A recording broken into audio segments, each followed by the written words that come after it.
किस गोलार्ध में अवस्थित है? तो उत्तरी पूर्वी गोलार्ध में। क्षेत्रफल की दृष्टि से भारत का विश्व में कौन सा स्थान है? तो 7वां स्थान है। भारतीय भूभाग का विस्तार पूर्व से पश्चिम 2933 किलोमीटर तथा उत्तर से दक्षिणी तक 3214 किलोमीटर विस्तार है इसका। क्षेत्रफल एरिया की दृष्टि से भारत का विश्व में कौन सा स्थान है? तो 7वां है। भारतीय भूभाग का विस्तार पूर्व से पश्चिम 2933 किलोमीटर, उत्तर से दक्षिण 3214 किलोमीटर है। भारत का क्षेत्रफल विश्व के कुल क्षेत्रफल का कितना भाग है? 2.4%। भारत का अक्षांशीय विस्तार लैटिट्यूड एक्सपेंशन क्या है? तो 8/4 उत्तरी अक्षांश से 37/6 उत्तरी अक्षांश के मध्य। देशांतर रेखाएं लॉन्गिट्यूड लाइन क्या निर्धारित करती है? समय एवं अवस्थिति को। कर्क रेखा ट्रॉपिक ऑफ कैंसर भारत के कितने राज्यों से होकर गुजरता है? तो 8 राज्यों से। भारत के एक राज्य जिनसे कर्क रेखा गुजरती है उसमें से पहला है गुजरात, दूसरा राजस्थान, मध्य प्रदेश, छत्तीसगढ़, झारखंड, पश्चिम बंगाल, त्रिपुरा, मिजोरम। भारत को लगभग 2 बराबर भागों में कौन सा अक्षांश विभाजित करता है? तो 23.5 डिग्री उत्तरी अक्षांश कर्क रेखा। भारत के सबसे पश्चिमी बिंदु गोरमोता गुजरात और पूर्वी बिंदु किबिथु अरुणाचल प्रदेश के मध्य सूर्योदय और सूर्यास्त में लगभग कितने घंटे का अंतर है? 2 घंटे। भारतीय मानक समय रेखा स्टैंडर्ड टाइम 82.5 डिग्री किस शहर से होकर गुजरती है? तो प्रयागराज के निकट मिर्जापुर से। भारतीय मानक समय IST एवं ग्रीनविच माध्य समय GMT में कितने घंटे का अंतर है? तो 5.5 घंटे का। यदि भारतीय मानक यमयुक्त इंडियन स्टैंडर्ड मेरिडियन पर मध्याह्न है तो 120 डिग्री पूर्वी देशांतर पर स्थानीय समय 2:30 अपराह्न होगा। भारत का सुदूरस्थ दक्षिणतम बिंदु साउथर्न मोस्ट पॉइंट कौन सा है? तो इंदिरा पॉइंट है। इंदिरा पॉइंट ग्रेट निकोबार द्वीप ग्रेट निकोबार आइलैंड पर स्थित है। भारत का एकमात्र जिला कौन सा है जिसकी सीमा 4 राज्यों को स्पर्श करती है? तो सोनभद्र, उत्तर प्रदेश। भारतीय मानक समय रेखा 82.5 डिग्री 5 राज्य जैसे कि उत्तर प्रदेश, मध्य प्रदेश, छत्तीसगढ़, उड़ीसा, आंध्र प्रदेश से होकर गुजरती है।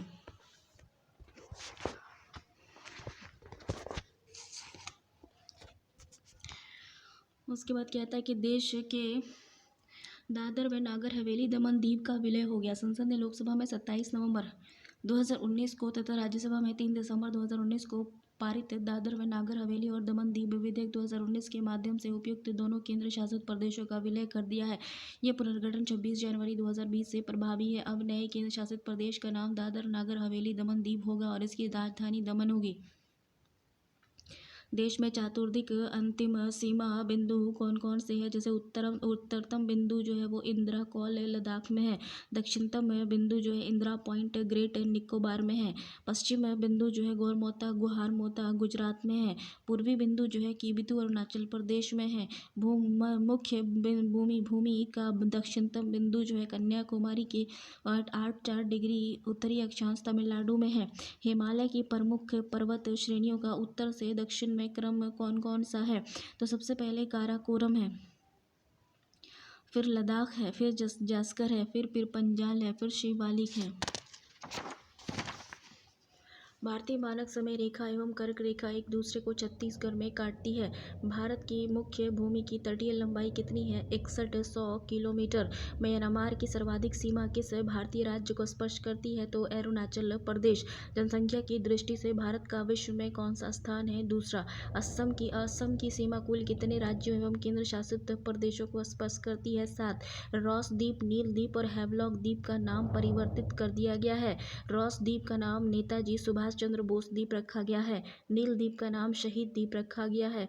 हैवलॉक द्वीप का नाम स्वराज द्वीप रखा गया है। भारत किस जल संधि के द्वारा श्रीलंका से पृथक होता है? तो पाक जल डमरू मध्य। भारत का कौन सा राज्य 3 ओर से बांग्लादेश की सीमा से घिरा हुआ है? त्रिपुरा। भारत के महत्वपूर्ण चैनल कौन कौन से हैं? जैसे कि 9 डिग्री चैनल लक्षद्वीप और मिनिकॉय के सह मध्य है। 8 डिग्री चैनल मालदीव से मिनिकॉय के मध्य है। ग्रेट और महान चैनल सुमात्रा, इंडोनेशिया और निकोबार के मध्य में है। पाक स्ट्रेट जल डमरू मध्य भारत और श्रीलंका के मध्य है। माहिम क्रीक निवेशिका एक पतली सी निवेशिका मुंबई में है। कच्छ की खाड़ी पश्चिमी गुजरात में है। खंबात की खाड़ी पूर्वी गुजरात, नर्मदा और तापी का मुहाना है। लक्षद्वीप सागर जो है ये लक्षद्वीप और मलाबार तट के मध्य में है।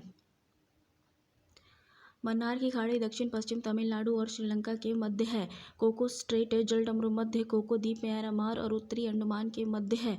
डंकन पास दक्षिणी अंडमान और लघु अंडमान के मध्य है। 10 डिग्री चैनल अंडमान और निकोबार के मध्य है। विभिन्न देशों के साथ भारत की अंतर्राष्ट्रीय सीमा की लंबाई और संबद्ध राज्य एवं केंद्र शासित प्रदेश। देश हो गया, लंबाई हो गया, सीमा रेखा हो गया, सीमा से संबद्ध भारतीय राज्य और केंद्र शासित प्रदेश एवं उनकी संख्या। जैसे बांग्लादेश है, बांग्लादेश की लंबाई ये सबसे ज़्यादा है भारत के साथ। इसमें 4096.7 किलोमीटर लंबाई है सीमा रेखा। बांग्लादेश के साथ भारत की सीमा रेखा सबसे बड़ी है। ये 4096.7 किलोमीटर लंबी है और इस सीमा रेखा में रेडक्लिफ रेखा भी है। तो ये पश्चिम बंगाल, मेघालय, मिजोरम, त्रिपुरा और असम से लगती है। 5 राज्यों से लगती है। चीन की जो है लंबाई भारत के साथ बॉर्डर लंबाई है 3488 किलोमीटर। मैकमोहन रेखा के ज़रिए ये अलग होता है चीन से। उसके बाद लद्दाख 5 राज्य है, ठीक है, 5 राज्य है, जैसे लद्दाख, हिमाचल प्रदेश, उत्तराखंड, सिक्किम, अरुणाचल प्रदेश। पाकिस्तान के साथ 3323 किलोमीटर लंबी रेखा है, जिसमें रेखा का नाम है रेडक्लिफ। ये भी 5 राज्यों को स्पर्श करता है, जैसे गुजरात, राजस्थान, पंजाब, जम्मू कश्मीर और लद्दाख। नेपाल हो गया 1751 किलोमीटर, 5 राज्य को स्पर्श करता है, उत्तर प्रदेश, बिहार, पश्चिम बंगाल, सिक्किम, झारखंड। म्यांमार हो गया 1643 किलोमीटर, अरुणाचल प्रदेश 4 राज्यों के साथ, अरुणाचल प्रदेश, नागालैंड, मिजोरम और मणिपुर। भूटान जो है 699 किलोमीटर, ये भी 4 राज्यों से सटा हुआ है, पश्चिम बंगाल, सिक्किम, अरुणाचल प्रदेश और असम। अफगानिस्तान जो है 106 किलोमीटर लंबाई है, डूरंड रेखा है, एक राज्य है लद्दाख। कुल 15,106.7 किलोमीटर बॉर्डर एरिया है। मैकमोहन लाइन हो गया और रेडक्लिफ लाइन हो गया। तो मैकमोहन लाइन जो है, ये रेखा जो है, ये अंग्रेज़ के शासन के दौरान भारत और चीन के मध्य उत्तर पूर्व में ये सीमा रेखा 27 अप्रैल 1914 को निर्धारित की गई थी, जिसे मैकमोहन रेखा कहा गया है। इसका नामकरण सर हेनरी मैकमोहन के नाम पर किया गया है। वर्ष 1914 में हुए शिमला समझौते में इसे दोनों देशों ने सीमा रेखा के रूप में स्वीकार किया था। शिमला समझौता। रेडक्लिफ रेखा है, ये विभाजन के पश्चात 17 अगस्त 1947 को भारत और पाकिस्तान के मध्य निर्धारित की गई सीमा रेडक्लिफ रेखा के नाम से जानी जाती है। इस रेखा का निर्धारण बॉर्डर कमीशन के द्वारा किया गया था। इस कमीशन के अध्यक्ष सर सिरिल रेडक्लिफ थे। इन्हीं के नाम पर इस सीमा का नाम रेडक्लिफ रखा गया था। काराकोरम श्रेणी को उच्च एशिया की रीढ़, बैकबोन ऑफ हाई एशिया के नाम से जाना जाता है। भारत एक दृष्टि में है, देखो देश भारत, अन्य नाम है इसका आर्यव्रत, जम्बूद्वीप, भारतवर्ष, हिंदुस्तान और इंडिया। राजधानी इसकी नई दिल्ली है। भौगोलिक स्थिति इसके उत्तरी गोलार्ध में अवस्थित है। अक्षांशीय विस्तार इसका 8,4 से 37,6 उत्तरी अक्षांश है। देशांतरीय विस्तार इसका 64,7 पूर्वी देशांतर से 97,25 पूर्वी देशांतर है। ज्यामितीय आकार चतुष्कोणीय है। मानक समय 82.5 डिग्री पूर्वी देशांतर है। इलाहाबाद के समीप मिर्ज़ापुर का समय ग्रीनविच मध्य समय से 5 घंटा 30 मिनट आगे है। 82.5 डिग्री पूर्वी देशांतर भारत के 5 राज्यों जैसे उत्तर प्रदेश, मध्य प्रदेश, छत्तीसगढ़, उड़ीसा, आंध्र प्रदेश से होकर गुजरती है। भौगोलिक विस्तार लंबाई हो गया उत्तर से दक्षिण 3,214 किलोमीटर, चौड़ाई पूर्वी से पश्चिमी 2,933 किलोमीटर, स्थलीय सीमा 15,106.7 किलोमीटर, जलीय सीमा 7,516.6 किलोमीटर, प्रादेशिक जल सीमा समुद्र तट से 12 समुद्री मील तक संलग्न क्षेत्र, प्रादेशिक जल सीमा से आगे 24 समुद्री मील तक, अनन्य आर्थिक क्षेत्र संलग्न क्षेत्र से आगे 200 समुद्री मील तक, जलवायु मानसूनी जलवायु, क्षेत्रफल 32,87,263 वर्ग किलोमीटर, 32,87,263 वर्ग किलोमीटर भारत का क्षेत्रफल है। विश्व के कुल क्षेत्रफल का प्रतिशत जो है ये 2.4% है। क्षेत्रफल की दृष्टि से विश्व में 7वां स्थान है। कुल जनसंख्या 1,01,08,54,977 है। विश्व की कुल जनसंख्या का 17% है। जनसंख्या की दृष्टि से विश्व में इसका द्वितीय स्थान है। चीन के बाद पुरुष जनसंख्या 62 करोड़ है और महिला जनसंख्या 58 करोड़ है। ग्रामीण जनसंख्या 83.37 करोड़ है, यानी कि भारत की जनसंख्या का जो है 68.8% जो है वो ग्रामीण जनसंख्या है। टोटल 83.37 करोड़ लोग ग्रामीण हैं। शहरी जनसंख्या 37.71 करोड़, यानी टोटल 31.16% लोग शहरी जनसंख्या है इंडिया में। दशकीय जनसंख्या वृद्धि दर 17.64 है 2001 से 11 के बीच। लिंगानुपात 943 प्रति हजार पुरुषों पर है। शिशु लिंगानुपात 918 प्रति हजार पुरुषों पर है। जनसंख्या घनत्व 382 व्यक्ति प्रति वर्ग किलोमीटर है। कुल साक्षरता 74.04% है। पुरुष साक्षरता 82.14% है। महिला साक्षरता 65.46% है। एससी जनसंख्या जो है वो टोटल आबादी का 20% है, यानी कि 20 करोड़ है। 20.5 करोड़ जनसंख्या जो है वो एससी है, और अनुसूचित जनजाति यानी एसटी की आबादी जो है वो 10 करोड़ है। 10,42,81,034 है, 8.6%। राज्यों की संख्या 28 है। केंद्र शासित प्रदेशों की संख्या 8 है। पर्वत क्षेत्रीय विस्तार 10.7% है। पहाड़ी क्षेत्र का विस्तार 18.6% है। पठारी क्षेत्र का विस्तार 27.7% है। मैदानी क्षेत्र का विस्तार 43.0% है। कर्क रेखा पर स्थित 8 राज्य हैं। गुजरात, राजस्थान, मध्य प्रदेश, छत्तीसगढ़, झारखंड, पश्चिम बंगाल, त्रिपुरा, मिजोरम है। समय रेखा IST पर स्थित 5 राज्य उत्तर प्रदेश, मध्य प्रदेश, छत्तीसगढ़, उड़ीसा और आंध्र प्रदेश हैं। अंतर्राष्ट्रीय सीमा से संलग्न राज्य केंद्र शासित प्रदेश कौन है? 18 है। तेल शोधन शालाओं की संख्या 23 है। राष्ट्रीय राजमार्गों की संख्या 599 है। बड़े बंदरगाहों की संख्या 13 है। राष्ट्रीय पशु बाघ है। वैज्ञानिक नाम पैंथेरा टाइग्रिस है। राष्ट्रीय विरासत पशु हाथी है। राष्ट्रीय पक्षी मोर है। राष्ट्रीय वृक्ष बरगद है। इसका वैज्ञानिक नाम फाइकस बेंगोलेनेसिस है। राष्ट्रीय पक्षी मोर है। इसका नाम पावो क्रिस्टेसस है। राष्ट्रीय पुष्प जो है वो कमल है। राष्ट्रीय चिन्ह अशोक स्तंभ है। राष्ट्रीय गान जनगण मन है। इसके रचयिता है रविन्द्रनाथ टैगोर। राष्ट्रीय गीत वंदे मातरम है। इसके रचयिता है बंकिम चंद्र चटर्जी। राष्ट्रीय भाषा हिंदी है। राष्ट्रीय लिपि देवनागरी है। राष्ट्रीय वाक्य सत्यमेव जयते है। इसका स्रोत मुंडक उपनिषद है। राष्ट्रीय ध्वज तिरंगा है। राष्ट्रीय नदी गंगा है। राष्ट्रीय जलीय जीव गंगा डॉल्फिन है। पैलेटिनेस्टा गैंगेटिक्स हो गया। पुदुचेरी का भौगोलिक विस्तार तमिलनाडु, कराईकल, केरल, माहे, आंध्र प्रदेश, यनम राज्य में अवस्थित है। पुदुचेरी का भौगोलिक विस्तार जो है तमिलनाडु में है। तमिलनाडु के कराईकल में है। केरल में जो है माहे है, और आंध्र प्रदेश में यनम राज्य में स्थित है। फिजिकल डिविजन्स देखो, भारतीय उपमहाद्वीप मूलतः किस भूखंड का भाग था? तो गोंडवाना लैंड का। भारत में उपलब्ध पुरा चुंबकीय परिणामों पैरामैग्नेटिक रिजल्ट्स से संकेत मिलते हैं कि प्राचीन काल में भारतीय भूखंड उत्तर दिशा की ओर विस्थापित हुआ है। भूगर्भिक संरचना ज्योग्राफिकल स्ट्रक्चर की दृष्टि से भारत को मुख्यतः 3 भागों में विभाजित किया गया है। हिमालयी पर्वत क्षेत्र हो गया, उत्तर का मैदानी भाग हो गया, दक्षिण का प्रायद्वीपीय पठार हो गया। हिमालय के समानांतर संरचनात्मक भाग क्या है? वलयों की तीव्रता और निर्माण आयु के आधार पर। ट्रांस हिमालयन तिब्बत का क्षेत्र हो गया, बृहत हिमालयन महान हिमालय हो गया, लघु हिमालय मध्य हिमालय हो गया, बाह्य हिमालय शिवालिक हो गया। हिमालय का निर्माण समानांतर वलय श्रेणियों से हुआ है। इनमें प्राचीनतम श्रेणी कौन सी है? तो बृहत हिमालय।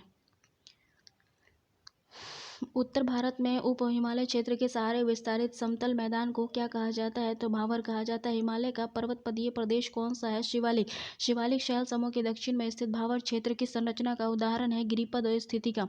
शिवालिक श्रेणी की औसतन ऊंचाई 600 से 1200 मीटर है। लघु हिमालय किन श्रेणियों के मध्य अवस्थित है? तो महान हिमालय और शिवालिक हिमालय के बीच।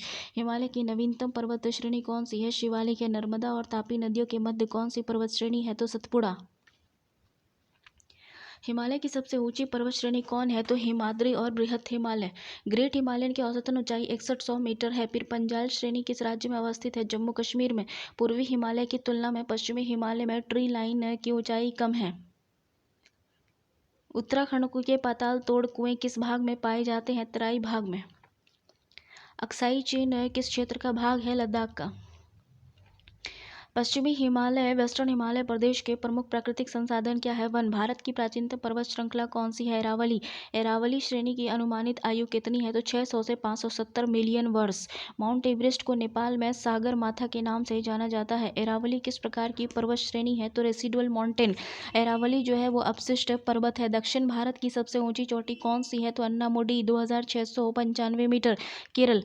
नीलगिरी पर्वतमाला का विस्तार किन राज्यों में था? तो तमिलनाडु एवं केरल। महाराष्ट्र महाराष्ट्र एवं कर्नाटक के मध्य स्थित पश्चिमी घाट को किस नाम से जाना जाता है? तो कोंकण तट से। इलायची की पहाड़ियाँ कार्डेमम माउंटेन किन राज्यों के मध्य सीमा बनाती है? तो केरल और तमिलनाडु। शेवराई पहाड़ियाँ शेवराई हिल्स किस राज्य में स्थित है? तो तमिलनाडु में। पूर्वी घाट, ईस्टर्न घाट और वेस्टर्न घाट परस्पर नीलगिरी पहाड़ियों पर मिलते हैं। भारत की सर्वोच्च पर्वत चोटी कौन सी है? तो K2 गॉडविन ऑस्टिन 8611 मीटर। विश्व की सर्वाधिक तीव्र ढाल वाली चोटी से राकापोशी लद्दाख श्रेणी में अवस्थित है।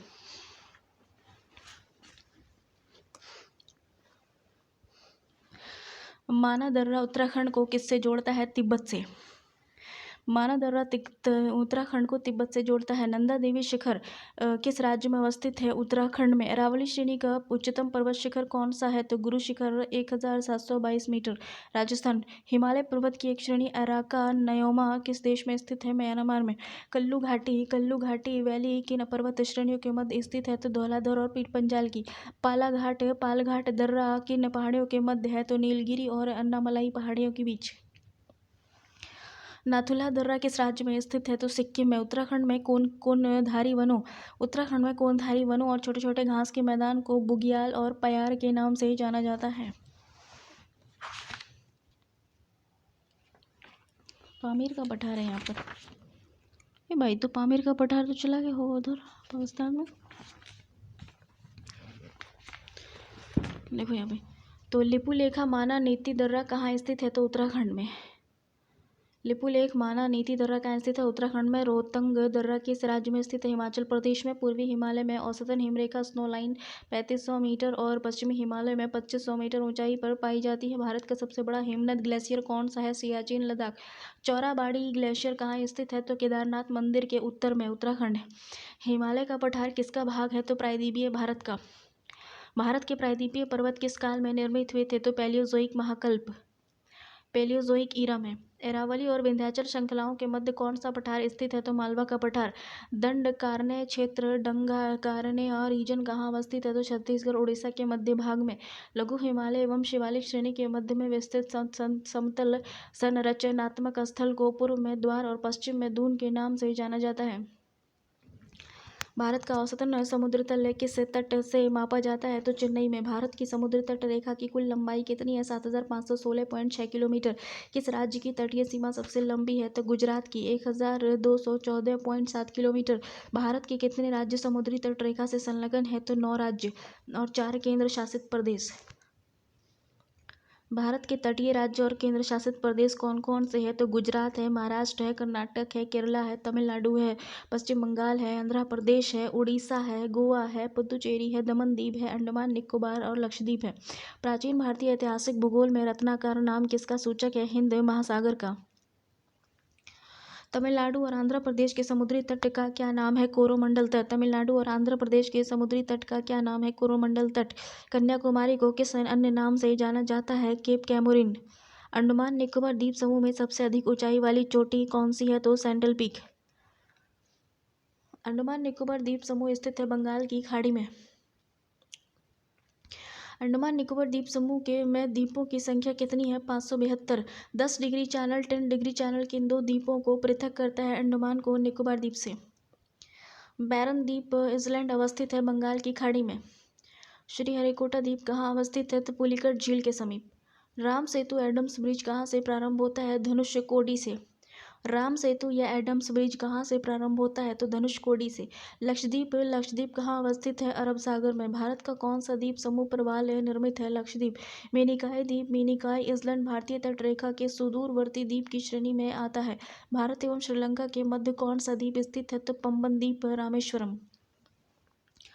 द्वीपों पर बसा हुआ भारत का सबसे बड़ा नगर कौन सा है? तो मुंबई। कोरी क्रीक कहाँ स्थित है? कच्छ के रण में। सर क्रीक विवाद किन दो राज्यों के मध्य है? तो भारत और पाकिस्तान के। बुर्जिल और बनिहाल दर्रे किस पर्वत श्रेणी में है? पीरपांजल में है। हिमालय के प्रमुख ऊंचे शिखर कौन कौन से हैं? तो सबसे ऊंचा माउंट एवरेस्ट है जो नेपाल में है, वो 8848.86 मीटर ऊंचा है।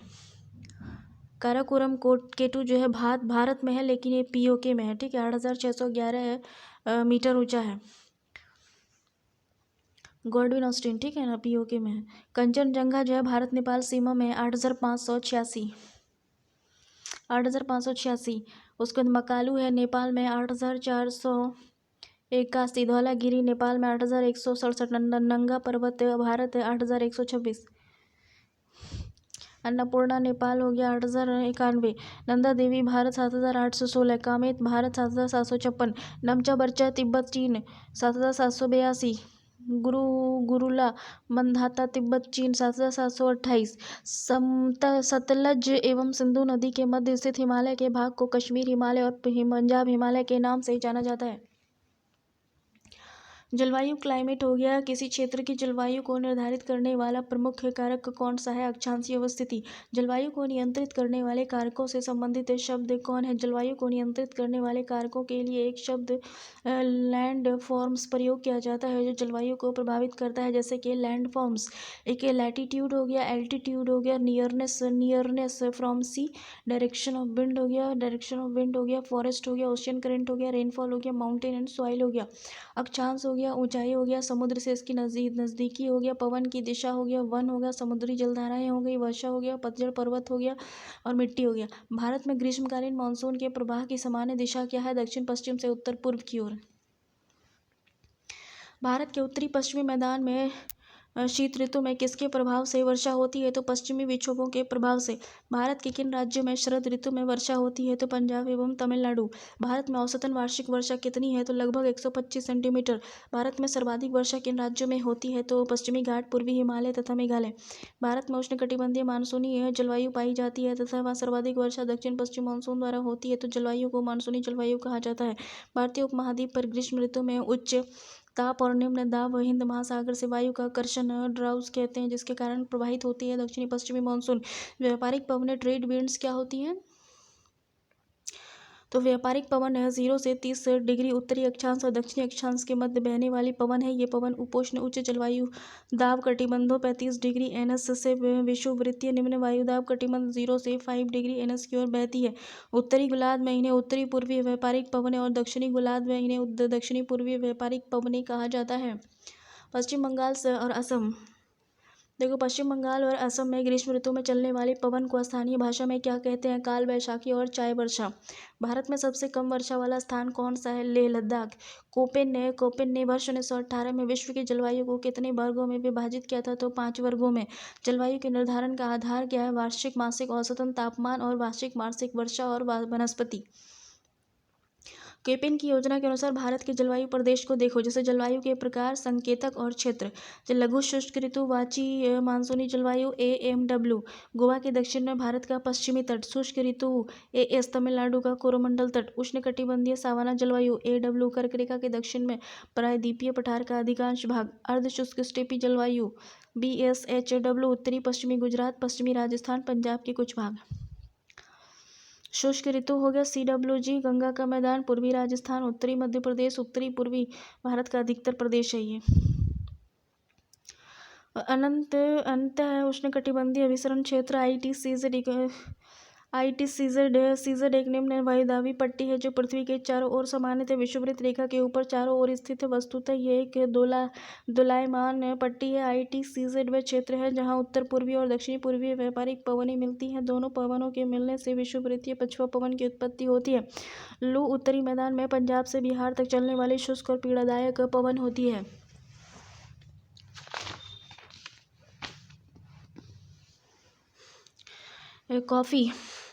कॉफी वर्षा एवं चेरी ब्लॉसम का संबंध है। ग्रीष्म ऋतु के समाप्त होते ही पूर्व मानसून की बौछार से कर्नाटका। आम्र वर्षा मैंगो शावर किस राज्य से संबंधित है? तो केरल और तटीय कर्नाटक से। भारत में दक्षिणी पश्चिमी मानसून का समय सामान्यतः कब से कब तक होता है? तो जून से सितंबर तक। भारत में मानसून का आगमन सबसे पहले किस राज्य में होता है? तो केरल में। भारत में नॉर्वेस्टर की उत्पत्ति कहाँ होती है? तो छोटा नागपुर पठार पर। तमिलनाडु में मानसून को सामान्यतः महीने में कौन सा है? नवंबर दिसंबर। भारतीय मानसून को प्रभावित करने वाला घटक कौन सा है? तो तिब्बत का पठार, जेट स्ट्रीम, एल नीनो तथा ला नीनो आदि। उत्तरी पूर्वी मानसून से सबसे अधिक वर्षा प्राप्त करने वाला राज्य कौन है? तमिलनाडु। भारत के किन क्षेत्रों में औसतन वार्षिक वर्षा 200 मिलीमीटर होती है? तो जम्मू कश्मीर और पश्चिमी राजस्थान में। अमृतसर और शिमला लगभग एक ही अक्षांश पर स्थित है, किंतु इनकी जलवायु में भिन्नता का मुख्य कारण है इसकी ऊंचाई में भिन्नता। भारत में सर्वाधिक दैनिक तापांतर किस स्थान पर पाया जाता है? तो राजस्थान के मरुस्थलीय क्षेत्र में। भारत के में मानसून के प्रस्फोट के लिए किसे उत्तरदायी माना जाता है? तो पूर्वी जेट प्रवाह को। भारत वर्षा का विवरण। Distribution of rainfall in India. Bharat में औसतन वार्षिक वर्षा लगभग 111 सेंटीमीटर होती है, परंतु इसमें क्षेत्रीय भिन्नताएं पाई जाती हैं जो निम्नवत है। अधिक वर्षा वाले क्षेत्र जैसे कि पश्चिमी घाट, उत्तर पूर्व के उप हिमालयी क्षेत्र और हिमालय की पहाड़ियों पर अधिक वर्षा होती है। यहाँ वर्षा 200 सेंटीमीटर से अधिक होती है। खासी और जयंतिया पहाड़ियों को कुछ भागों में 1000 सेंटीमीटर से भी अधिक वर्षा होती है। ब्रह्मपुत्रा घाटी और निकटती पहाड़ियों पर 200 सेंटीमीटर से कम वर्षा होती है। मध्यम वर्षा के क्षेत्र क्या है? गुजरात के दक्षिणी भाग, पूर्वी तमिलनाडु, ओडिशा सहित उत्तरी पूर्वी प्रायद्वीपीय झारखंड, बिहार, पूर्वी मध्य प्रदेश, उप हिमालय के साथ लगा हुआ और गंगा का उत्तरी मैदान, कछार घाटी की मणिपुर में 100 से 200 सेंटीमीटर के बीच वर्षा होती है। न्यून वर्षा के क्षेत्र हो गया पश्चिमी उत्तर प्रदेश, दिल्ली, हरियाणा, पंजाब, जम्मू कश्मीर, कश्मीर, पूर्वी राजस्थान, गुजरात तथा दक्कन के पठार पर वर्षा 50 से 100 सेंटीमीटर के बीच होती है। अत्यल्प वर्षा का क्षेत्र हो गया प्रायद्वीपीय भारत के कुछ भागों, विशेष रूप से आंध्र प्रदेश, कर्नाटक, महाराष्ट्र की वृष्टि छाया प्रदेश व लद्दाख और पश्चिमी राजस्थान के अधिकतर भागों में 50 सेंटीमीटर से कम वर्षा होती है। जेट स्ट्रीम क्षोभमंडल के मध्य अक्षांश के मध्य में 12 किलोमीटर और पश्चिम से पूर्व दिशा में चलने वाली एक प्रवाह का नाम है जेट स्ट्रीम। सॉइल हो गया। सॉइल ऑफ इंडिया भारत की मृदाओं का वर्गीकरण हो गया, जैसे कि जलोढ़ मिट्टी, काली मिट्टी, लाल और पीली मिट्टी, लैटराइट मिट्टी, शुष्क मिट्टी, लवणीय मिट्टी, पीट मिट्टी, वन मिट्टी। देखो, सॉइल जो होता है, मृदा शब्द की उत्पत्ति लैटिन भाषा के शब्द सोलम यानी सोलो से हुई है, जिसका शाब्दिक अर्थ होता है फर्श और फ्लोर। भारत में सर्वाधिक क्षेत्र में कौन सी मृदा पाई जाती है? जलोढ़ और कछारी मृदा। रेंगुर मृदा को किस अन्य नाम से जाना जाता है? तो काली मिट्टी। रेंगुर मिट्टी का सर्वाधिक विस्तार किस राज्य में पाया जाता है? तो महाराष्ट्र में। मालवा पठार में किस मृदा की अधिकता होती है? काली मृदा। काली मृदा को स्वतः जुताई वाली मृदा भी कहा जाता है, जिसमें सिंचाई की कम आवश्यकता पड़ती है। ये मृदा कपास की खेती के लिए सबसे उपयुक्त मानी जाती है। पीला रंग फेरिक ऑक्साइड के कारण होता है, जबकि लाल रंग लौह के ऑक्साइड के कारण होता है। लैटराइट मिट्टी मुख्यतः किन राज्यों में पाई जाती है? तो केरल, कर्नाटक, महाराष्ट्र में। लोहे की मात्रा अधिक होने के कारण कौन सी मृदा दिनों दिन इनफर्टाइल होती जा रही है? तो लैटराइट। मृदा की क्षारीयता को कम करने के लिए जिप्सम का प्रयोग किया जाता है। लैटराइट मृदा भारत में मुख्यतः कहाँ पाई जाती है? तो मलाबार तटीय प्रदेश में। सबसे कम जलधारा क्षमता किस प्रकार की मिट्टी में होती है? तो बलुई दोमट मिट्टी में। पौधे को सबसे अधिक जल किस प्रकार की मिट्टी से प्राप्त होता है? तो चिकनी मिट्टी से। मिट्टी की उर्वरता बढ़ाने के लिए कौन सी फसलें उगाई जाती हैं? तो दलहनी फसलें। वो चंबल घाटी, चंबल वैली का निर्माण किस भौगोलिक प्रक्रिया से हुआ है? तो अवनालिका अपरदन गली इरोजन से हुआ है। चाय बागान के लिए कौन सी मिट्टी है? लैटराइट मिट्टी अच्छी होती है।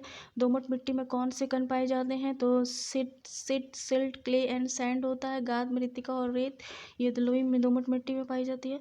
भारत की मुद्राओं में किस सूक्ष्म तत्व की सर्वाधिक कमी है? तो जस्ते की। गंगा के मैदान है कि कौन सी जलोढ़ मिट्टी कहलाती है? बांगर। पुरानी जलोढ़ मिट्टी क्या कहलाती है? बांगर। अम्लीय वर्षा अम्लीय मृदा को कृषि योग्य बनाने हेतु किस खनिज का प्रयोग किया जाता है? तो चूना और लाइम का। भारत में सर्वाधिक क्षारीय मिट्टी किस राज्य में पाई जाती है? तो उत्तर प्रदेश में। लवणीय मृदा में नाइट्रोजन और चूने की अल्प मात्रा पाई जाती है।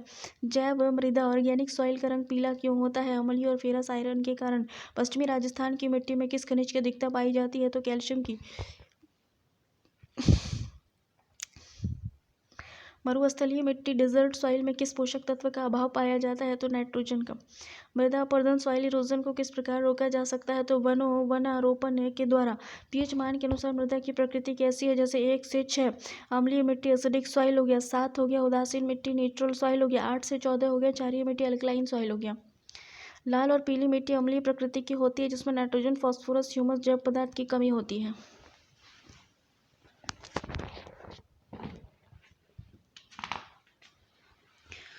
प्राकृतिक वनस्पतियाँ, नेचुरल वेजिटेशन।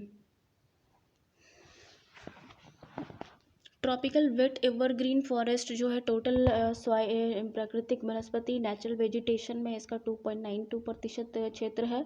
समूह 2 का जो पेड़ पौधा है वो उष्णकटिबंधीय आर्द्र सदाबहार वन है और ये 13.9% क्षेत्र पर फैला है। और तीसरे प्रकार के उष्णकटिबंधीय, सब तो उष्णकटिबंधीय ही है। एक उष्णकटिबंधीय आर्द्र सदाबहार वन है, उष्णकटिबंधीय नम पर्णपाती वन है, दलदली वन है। तो सबसे ज़्यादा जो है अर्ध सदाबहार वन पाया जाता है 13.79% भूमि पर। उसके बाद नम पर्णपाती वन पाया जाता है 19.73% क्षेत्र पर। उसके बाद शुष्क पर्णपाती वन जो है ये ट्रॉपिकल डेसिडुअस फॉरेस्ट पाया जो जाता है वो 41.87% क्षेत्र पर पाया जाता है। उसका सब कम है। उसके बाद हिमालयी समशीतोष्ण वन है 4% पर। हिमालयी शुष्क समशीतोष्ण है 0.8% पर। अल्पाइन वन जो है वो 2.5% पर है। देखो भारत में सर्वाधिक बृहद क्षेत्र में किस प्रकार के वन पाए जाते हैं, तो अर्ध उष्णकटिबंधीय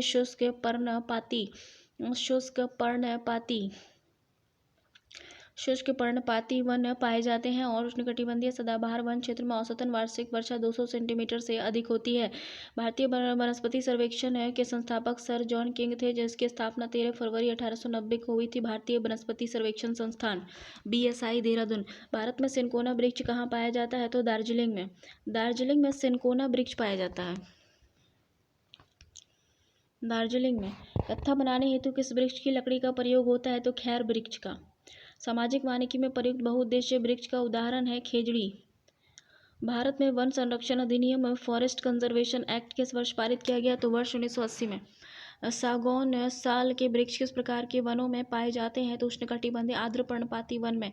पश्चिमी हिमालय की शीतोष्ण पेटी टेम्परेचर जोन में देवदार वृक्षों का बाहुल्य है।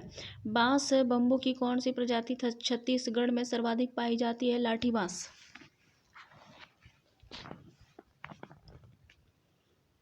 लंबी जड़ों और नुकीले कांटों और अतशूल युक्त झाड़ियों और लघु वृक्ष वाले वन सामान्यतः पाए जाते हैं राजस्थान में।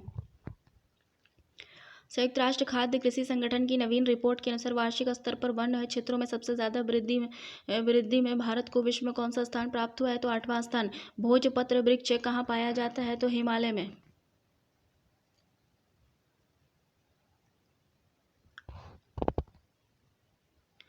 पलास बीटिया मोनोस्पर्म। पल्लास में वृक्ष को जंगल की आग भी कहा जाता है, पल्लास को जंगल की आग भी कहा जाता है, फ्लेम ऑफ द फॉरेस्ट भी कहा जाता है। भारत के किस राज्य में सागौन के वन पाए जाते हैं, मध्य प्रदेश में।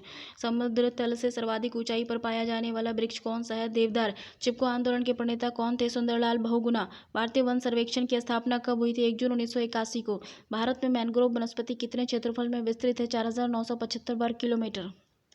भारतीय वन प्रबंधन संस्थान Indian institute of forest management की स्थापना IIFM की स्थापना 1982 में भोपाल में की गई थी। भारत में 8 वनस्पति क्षेत्र हैं। एक पश्चिमी हिमालय क्षेत्र है, एक पूर्वी हिमालय क्षेत्र है, एक असम क्षेत्र है, और एक सिंधु का मैदानी क्षेत्र है, और एक गंगा का मैदानी क्षेत्र है, और एक दक्कन का क्षेत्र है, एक मलाबार क्षेत्र है, एक अंडमान क्षेत्र है।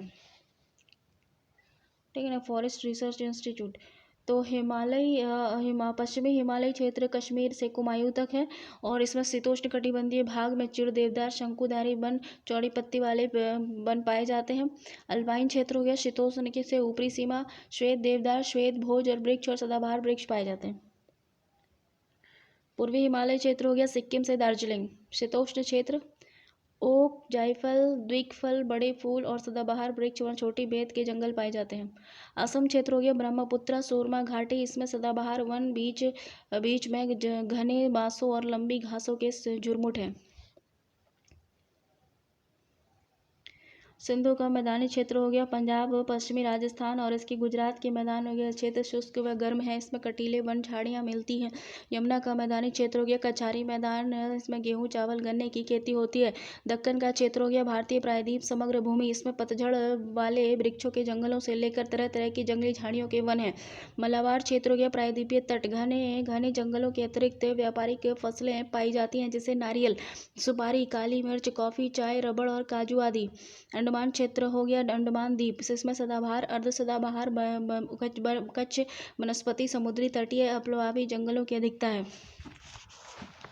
देखो इंडियन फॉरेस्ट रिसर्च इंस्टीट्यूट 1906 में इसकी स्थापना हुई थी देहरादून में। उत्तराखंड राज्य में एरिड फॉरेस्ट रिसर्च इंस्टीट्यूट जो है ये 1985 में इसकी स्थापना हुई थी जोधपुर राजस्थान में। Institute of would science and technology 1938 में इसकी स्थापना हुई थी बंगलुरु कर्नाटका में। रेन फॉरेस्ट रिसर्च इंस्टीट्यूट जो है ये 1988 में। कोयम्बटूर है तमिलनाडु में इसकी स्थापना हुई थी। Centre for social forestry and eco rehabilitation 1992 Prayagraj Uttar Pradesh में। Himalaya forest research institute 1977 Shimla Himachal Pradesh में।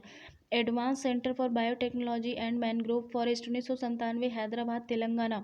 Tropical forest research institute 1988 Jabalpur Madhya Pradesh.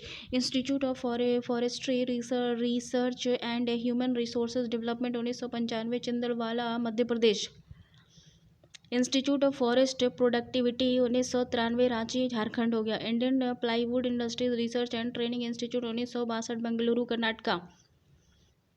Indian institute of forest management 1982 Bhopal Madhya प्रदेश।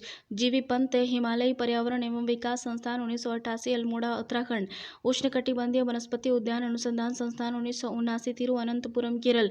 वृक्षों को बचाने के लिए चिपकू आंदोलन की शुरुआत उत्तराखंड के टिहरी गढ़वाल जनपद से की गई थी। देखो बायोडाइवर्सिटी